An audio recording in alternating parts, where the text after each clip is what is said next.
Cake in Bed is a sweet and sexy romance. And when I first started writing it, I didn't know what it was. I knew it was something different.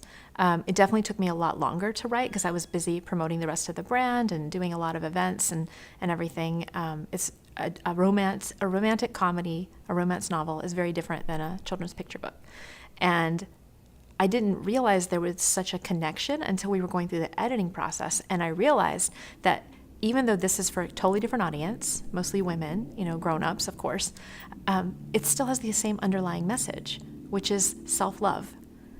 And when I realized that, I was like, wow, everything that I'm doing, like for children, for grown-ups, for whoever, is under like love, bliss, and inspiration. Those are my three things. That's what I want everyone to feel and to experience and to be in the world. And for me, I couldn't not write it. I was actually supposed to finish a children's book, and I had to take that one out of the pipeline because it was blocking the romance novel. And I felt so frustrated at the time. I didn't know why I couldn't finish it and everything. And my mom had the suggestion. She's like, why don't you just put that on hold? And I was like, no way, I can't do that. People expect it out of me. And she's like, since when do you care what people expect of you? And I was like, never.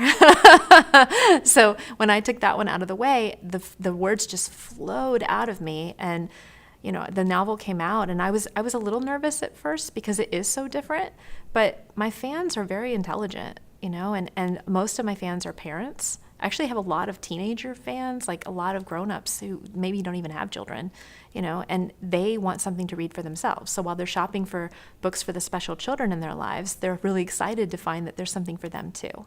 And from the marketing perspective, I didn't sit down and think, it needs to be different in this way. It was more like, what's authentic for the message of this book?